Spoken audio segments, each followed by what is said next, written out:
Professor McGuire said that if I aced this last test, I would be at the top of the class for this semester. Derek, my older brother, mentioned before shoveling food into his mouth. I looked over at my brother with a critical eye. His left eye always had a slight twitch whenever he was lying. I wondered what he was hiding from Mom and Dad. Suddenly, someone knocked on the door. Keisha, are you expecting someone? Mom looked at me over her glasses. You know I don't like it when company disturbs dinner. I rolled my eyes. I'm not expecting anyone, Mom. Sorry, Mom, it's me. Derek wiped his mouth and stood up. Craig had to drop off some papers for me that Professor McGuire needs. Mom nodded, and Derek went to answer the door. A few minutes later, Derek returned. So, what type of papers did Craig need to drop off at this hour? I smirked in Derek's direction. Nothing that concerns a high school student.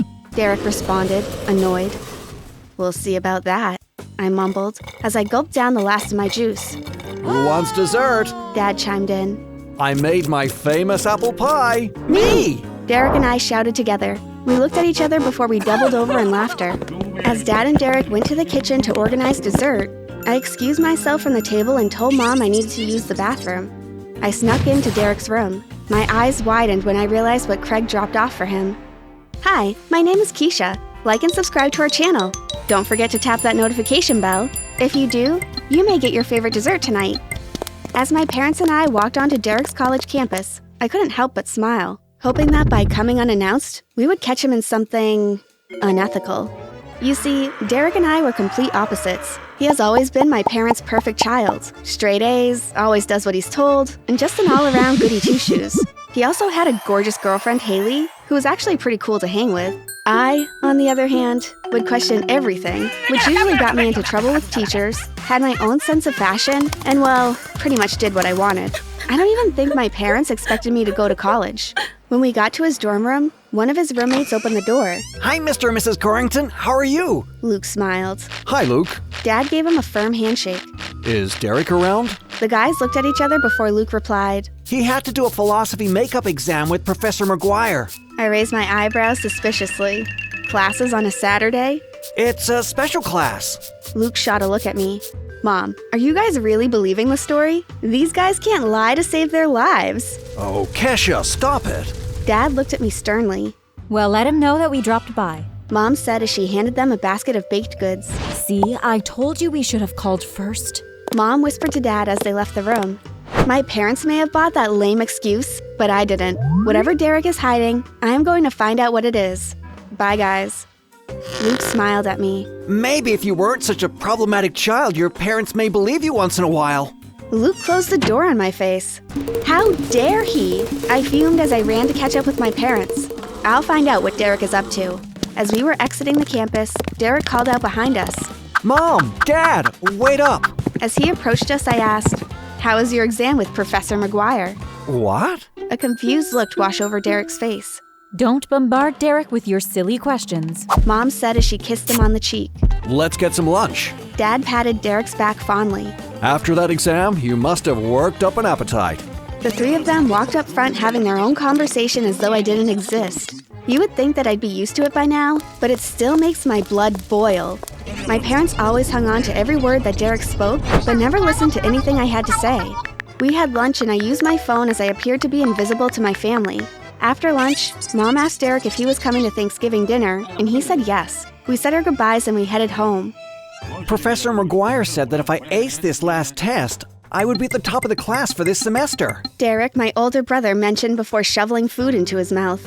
I looked over at my brother with a critical eye. His left eye always had a slight twitch whenever he was lying. I wondered what he was hiding from Mom and Dad. Suddenly, someone knocked on the door. Keisha, are you expecting someone? Mom looked at me over her glasses. You know I don't like it when company disturbs dinner. I rolled my eyes. I'm not expecting anyone, Mom. Sorry, Mom, it's me. Derek wiped his mouth and stood up. Craig had to drop off some papers for me that Professor McGuire needs. Mom nodded, and Derek went to answer the door. A few minutes later, Derek returned. So, what type of papers did Craig need to drop off at this hour? I smirked in Derek's direction. Nothing that concerns a high school student. Derek responded, annoyed. We'll see about that, I mumbled, as I gulped down the last of my juice. Who wants dessert? Dad chimed in. I made my famous apple pie. Me! Derek and I shouted together. We looked at each other before we doubled over in laughter. As Dad and Derek went to the kitchen to organize dessert, I excused myself from the table and told Mom I needed to use the bathroom. I snuck into Derek's room. My eyes widened when I realized what Craig dropped off for him. On Derek's bed was a large envelope of transcripts. As I flipped through them, I heard the door close behind me. I spun around and there stood Derek. He rushed over and snatched the papers from my hand. Why do you have fake transcripts? I looked at Derek as I tapped my foot lightly. Look, it's nothing you need to worry about, okay? I wonder if Mom and Dad need to be worried. He froze. You can't tell Mom and Dad. I laughed. Can't? Oh, I'm telling. I walked towards the bedroom door, but Derek blocked me. He explained that he dropped out of college about a year ago, and he has been living off the checks Mom and Dad had been sending him for tuition. His friend's uncle already has a job lined up for him after college. That's why he needed the transcripts. I'm tired of being the perfect son. I'm tired of being perfect for the both of us. Do you know how frustrating that is? I want to live my own life. You know I can't tell Mom about this. She already has a heart complication, and I don't want to make it worse. You feel frustrated? Do you know how it feels to constantly live in your shadow, never being good enough for Mom or Dad? The only time they ever see me is when I do something they disapprove of. I'm sorry that you feel that you need to be perfect, bro, but I guess you'll have to be the perfect child for a bit longer. I want 15% of your paycheck, or I'm not only telling Mom, but I'll be paying a visit to your boss to let him know that you never graduated from college. Before Derek could respond, I walked out of his room with a smirk on my face. Derek and I went back to the table and pretended that nothing happened between us. Over the next few months, I helped Derek with his charade of pretending to be in college. On the day of his graduation, I faked being sick so we could all miss his graduation service. I was kept overnight for observation, and Derek spent the night with me and told our parents to go home and get some rest. Once Derek officially graduated, he started his job, and I collected 15% of his paycheck every month. Things were going great until the following Thanksgiving. Mom, Dad, Derek, and I were once again sitting around the table for Thanksgiving dinner when there was a knock on the door. I opened the door, and there stood Auntie Patricia. "Hey y'all, it's Auntie Pat," I yelled to the others in the dining room as I hugged her. Auntie Pat was the black sheep of the family. Whether she was invited or not, she showed up and usually brought some type of drama along the way. Keisha, how are you, baby girl? I hope you are getting ready for college. "I'm doing the best that I can, Auntie," I smiled and followed her to the dining room where she greeted everyone. Pat, you aren't welcome here. Mom said dryly. Last time I checked, our parents also left me the house, Miriam. I'm here, get over it. "She's family, and I think she should be allowed to stay."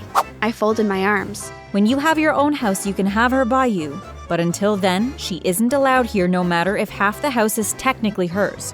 Honey, Dad looked embarrassed. it's Thanksgiving. You can make an exception. Fine, if she stays, then I go.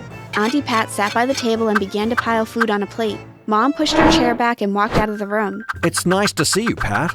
Dad smiled before he followed Mom out of the room. Derek and I stayed with Aunt Pat as we updated her on what was going on in our lives. Somewhere along the line, Derek let it slip that he and Haley eloped. "Mom is going to have a fit when she hears this," I gasped. "Oh, Mom," I said playfully. Kesha, you know how Mom is, and I don't want you to upset her given her heart condition and all. "Especially with everything else that you've been hiding." I batted my eyes at Derek. Who told you your mom had a heart problem? Auntie Pat asked with a raised eyebrow. And why have you been hiding Derek? Derek, consumed by the new information about Mom, ignored Auntie Pat's last question. Mom did. When she went to hospital during my piano recital when I was 12. Derek looked at me, then at Auntie Pat. Boy, the doctor told your mother that she was having an anxiety attack. Auntie Pat laughed. It's just like Miriam to manipulate people to get them to do what she wants. Derek stormed out of the room and into the living room where Mom and Dad were watching television. Auntie Pat and I followed. Mom, do you have a heart condition? You know I do. Where is this coming from? Mom, if you've never been honest about anything else, please be honest now. Do you have a heart problem? I chimed in. Auntie Pat said. Mom glared at her sister. This is why you aren't invited over. You are always starting trouble. Telling the truth, you mean?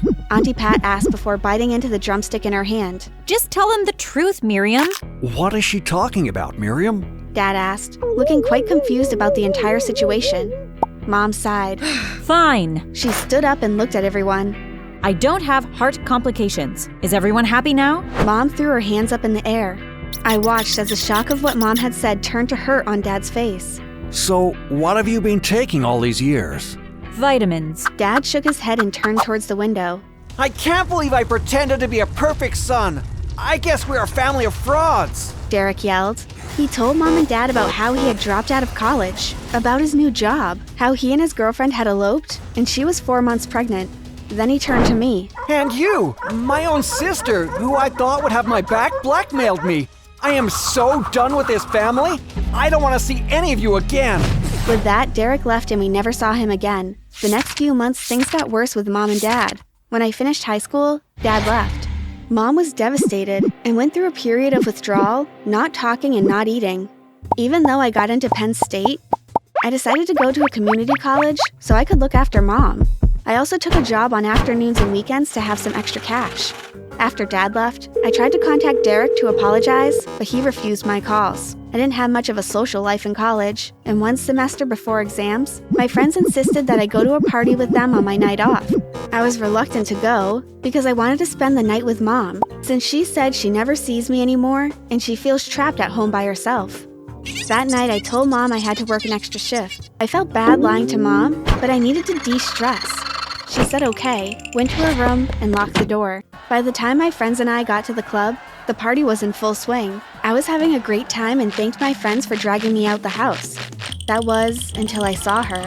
The crowd was cheering and someone was dancing in the middle. My friends and I inched forward to see who the dancer was. My eyes widened when I realized it was my mother. "Mom!" I shouted as I spun her around to face me. Hi, Keisha. I thought you were working tonight. She fumbled. "I can't believe I've been feeling sorry for you all this time, and here you are living your best life. I'm so done with this." I stormed off and exited the club, Mom close on my heels. Keisha, honey, wait, please.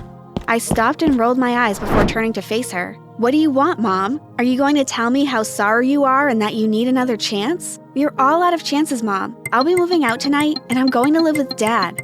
I turned and walked away from Mom. I hope that one day she realizes that she has a problem and gets the help that she needs.